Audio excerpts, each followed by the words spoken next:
હાલ આવીએ છીએ દાંતી ગામમાં। આ દરિયાની નજીક આવેલું ગામ છે। એ લોકોની ફરિયાદ છે કે દરિયાઈ પાણીના ધોવાણમાં અહીંની જમીન ધોવાઈ જાય છે। દાંતી ગામની વિકટ છે, કારણ કે દરિયો દિવસે દિવસે આગળ વધી રહ્યો છે। 50 મીટરનો અંતરનો એરિયો છે, એમાં ગામ લોકો રહે છે।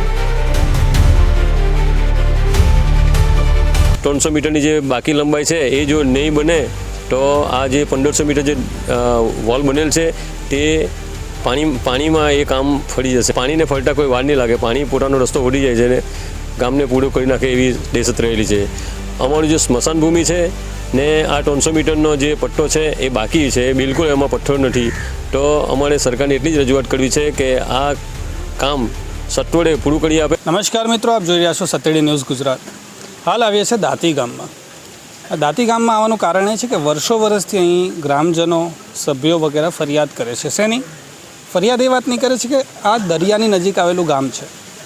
એ લોકોની ફરિયાદ છે કે દરિયાઈ પાણીના ધોવાણમાં અહીંની જમીન ધોવાઈ જાય છે। કઈ કેટલા એવા પરિવારો છે મિત્રો જે લોકો પાસે જમીન તો છે પણ ફક્ત કાગળ પર, 7/12ની નકલો પર એ લોકોનું નામ છે, જમીનની માહિતી છે, પરંતુ એ જમીન હાલ અહીં સ્થળ પર નથી હયાત। કારણ શું? દરિયાની ભરતીને લીધે ધોવાતી જમીન। વર્ષોથી ફરિયાદ થાય છે। ફરિયાદ કરનારા લોકો પણ આપણી સાથે હાલ છે, એમની પાસે વિગત લઈશું। સાથે છે અમૃતભાઈ ટંડેલ, માજી સરપંચ છે, હાલ સભ્ય છે, ભાજપ સંગઠનમાં પણ હોદ્દો ધરાવે છે। એમના થકી થોડી માહિતી મેળવશું। અમૃતભાઈ, શું છે અહીંની પરિસ્થિતિ? ફરિયાદો વારંવાર થાય છે, વર્ષો વર્ષથી અમે તો સાંભળતા આવ્યા અને મીડિયાએ કવર પણ કર્યું છે। હાલની શું પરિસ્થિતિ છે, દર્શકોને જણાવશો? હાલની પરિસ્થિતિ દાંતી ગામની વિકટ છે, કારણ કે દરિયો દિવસે દિવસે આગળ વધી રહ્યો છે અને ધોવાણ પણ એટલા પુષ્કળ પ્રમાણ થઈ રહ્યું છે ને કે અમારો જે ઘરને ખાડીની જે જગ્યા છે દરિયાની એ બિલકુલ બહુ ઓછી રહી છે। 50 મીટરનો અંતરનો એરિયો છે, એમાં ગામ લોકો રહે છે। જો આ દરિયો હજુ પણ જો એને 300 મીટરની જે બાકી લંબાઈ છે એ જો નહીં બને તો આ જે 1500 મીટર જે વોલ બનેલ છે તે પાણીમાં એ કામ ફરી જશે। કારણ કે આ કામ કરેલો કોઈ અડચણ રહેશે નહીં, કારણ કે આ 300 મીટરમાંથી જ જે આખું ગામ કવર થાય છે, જે કેટલામાં મોડર્ન ફળીઓ અને વાડી ફળીઓ આખું લાગે છે। પાણીને ફરતા કોઈ વાર નહીં લાગે, પાણી પોતાનો રસ્તો વળી જાય છે ને ગામને પૂરો કરી નાખે એવી દહેશત રહેલી છે। બીજું કે આ જે 1500 મીટર દિવાલ બનીને એ શાંતિ ઇન્ફ્રા નામની કંપનીએ એકદમ પરફેક્ટ સારી ક્વોલિટીમાં કામ કરી આપ્યું છે અને અમારા ગામને થોડુંક જોખમથી મુક્ત કર્યું છે। પરંતુ અમારું જે સ્મશાન ભૂમિ છે ને આ 300 મીટરનો જે પટ્ટો છે એ બાકી છે, બિલકુલ એમાં પથ્થર નથી। તો અમારે સરકારને એટલી જ રજૂઆત કરવી છે કે આ કામ સત્વરે પૂરું કરી આપે અને ગામને નુકસાનમાંથી બચાવી લે એવી અમારી સરકારને વિનંતી છે।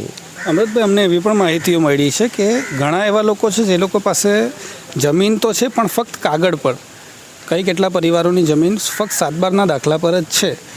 હકીકતમાં એ જમીન અહીં વધી નથી, દરિયામાં ભળી ગઈ છે એવી વાતો પણ મળી છે। શું છે હકીકત, જણાવશો? એ બિલકુલ સાચી વાત છે, કારણ કે અહીંયા જે અમારા ખેડૂતો હતા, લગભગ 300 જેટલા ખેડૂતો હતા, એ લોકોની જમીન હતી। મોટી દાંતી ગામે આ જે ખેતી કરતા હતા અને જે ખેતીની જમીન છે ને બધી કેટલા હેક્ટર, લગભગ 450 થી 500 હેક્ટર જેટલી જમીન પાણીમાં ગરકાવ થઈ ગઈ છે। હવે ખેતીનો તો પ્રશ્ન જ રહ્યો નથી। હવે ખાલી એ લોકો પાસે એક જ ધંધો છે કે મચ્છીમારીનો, જે મચ્છીમારી કરીને પોતાનું ગુજરાન ચલાવે છે।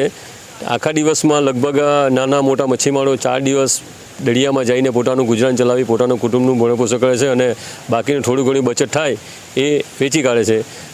હવે પછી જો અહીંનું જો આ દરિયા કિનારાનું અને ખાડીનું જે ખાડી મીન્સ કે કેનાલ કે એમાં અમારી 700 થી 800 જેટલી બોટો પાર્કિંગ કરે છે।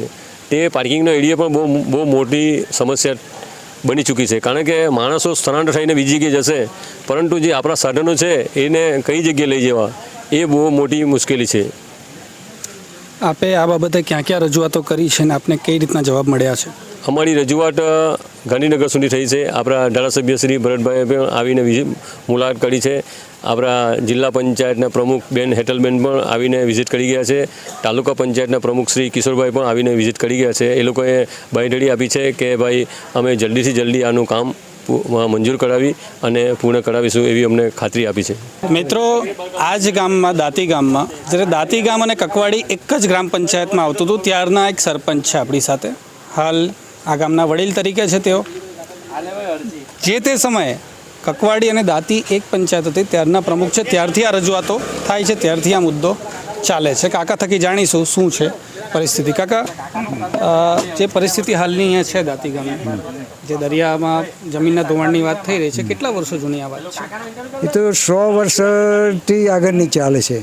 જ્યારે મારો જન્મ થયેલો, મારા દાદા લોકો હતા, મોટી દાંતીમાં ધોવાણ થઈ ગયું ઘર, તો અહીંયા આવીને ઘર બાંધે. તે ઘર બાંધતી વખતે મારો જન્મ થયેલો 1936 ને 1992, એટલે વિક્રમ સંવત તે વખતની વાત. તો ત્યારે અમારું જે ઘર મકાન બનાવેલો અહીંયા, તેની પશ્ચિમમાં લગભગ 200 મીટર જેટલી જગ્યા હતી, તે બી ધોવાઈ ગઈ. ત્યારે મોટો બહુ જંગલ જેવું હતું, પશ્ચિમમાં ભૂંડ બી રહેતા, એવી પરિસ્થિતિ હતી. પેલા ઠાબરા છોડ ગઈ ને કાંટાવાળા આવે તે પાનવાળા, એના મોટા મોટા મોટા એ હતા, જંગલ જેવું. વર્ષો વર્ષ જૂની પરિસ્થિતિ તો પછી હા, અમારી વર્ષો. કેટલા પરિવારોને અસર થઈ હશે આના હિસાબે? આના તો હવે એ તો ઘણા થયા. મારી ઉંમરે અમારા 4 કાકા, 3 ભાઈ, 3 કાકા, 4 કાકાને 4 કુટુંબ થઈ ગયા. તેવું લોકોને બહુ થઈ ગયું. ઘણા લોકોની જમીન ખાલી કાગળ પર જ બચી છે, એવી પણ વાત. કાગળ પર વેચેલી. એ વખતે હોટકીથી ત્યારે મળી અમને, દરિયામાં ધોવાઈ ગયેલી તે નકશા પરથી અમને બતાવ્યું કે પેલો નકશામાં છે ને કે અહીંથી તમારી જમીન ગઈ છે, તેના પરથી નંબર પરથી હોટકીથી ત્યારે નીકળી. એવા લગભગ કેટલાક પરિવારો હશે? લગભગ 125 જેવા છે. 25 પરિવારો જેવા છે. ને સરકારી બી છે ને, સરકારી બી બહુ ઘણી છે, એના બી નંબર છે લીધેલા. એ તો 400-500 હેક્ટર જમીન ગઈ છે. 400-500 હેક્ટર જેટલી. હા હા. શું માંગણી રાખો છો? માંગણી તો કંઈ નહીં. અમે વિચાર કરીએ કે હવે અમારા લોકોને એમ કે કોઈ ડૂબમાં જાય, કોઈ નદી ધોવાણમાં જાય, કોઈ રેલવેમાં જાય, રસ્તામાં જાય, તો એ લોકોને પૈસા આપે છે. તો અમારે થોડું ઘણું વળતર આપે તો સારું એવું. કારણ કે રહેવાની પરિસ્થિતિ અમે લોકો થોડાક આમ તેમ કોઈ શીપમાં જતા થયા, કોઈ બહાર નોકરી કરવા ગયા, કોઈ જાય, થોડુંક ભણ્યા. એટલે પહેલાં સ્કૂલની હતી અહીંયા, ગુજરાતી ભણવાની સ્કૂલની હતી, રસ્તાની મળે. એટલે જે જમીન ધોવાઈ ગઈ છે એના વળતર માટે આપ વાત કરી રહ્યા છો. જમીન પાછી મળવાની તો કોઈ આશા કંઈ નહીં મળે ને. અહીંયા આપે તો કાં આપે, કે ધરમપુરમાં આપે તો કાં દંડો કરવા આવવાના. એટલે અમારે કે લોકોને આપે તો 2 પૈસા કોઈ સુખી થાય, મળે સરકાર આપે તો. મિત્રો, આગળ આપણે સાંભળ્યા માજી સરપંચ, હાલના સભ્ય અમૃતભાઈને. હાલ આપણી સાથે કાકા જે હતા, એ જે સમયે કકવાડી અને દાંતી એક પંચાયત હતી ત્યારે સરપંચ હતા. હાલ ગામના વડીલ તરીકે છે. જૂની વાત પણ એમણે કરી, આજકાલની તો મેટર છે નહીં. માંગ અમુક કરી રહ્યા છે કે ભાઈ જમીન પાછી મળવાની શક્યતા તો બહુ ઓછી લાગે છે. જો મળશે તો બી અમારા ગામથી દૂર મળશે એવી વાતો કરી રહ્યા છે. માત્ર વળતરની માંગણી એઓ કરી રહ્યા છે. જોવું રહેશે આવનાર દિવસોમાં આ બાબતે તંત્ર શું પગલાં લે છે, કારણ કે જે પરિસ્થિતિ છે એ ચોક્કસથી વિકટ છે. જોઈ રહ્યા છો સત્યડી ન્યૂઝ ગુજરાત. હું છું પ્રતિક.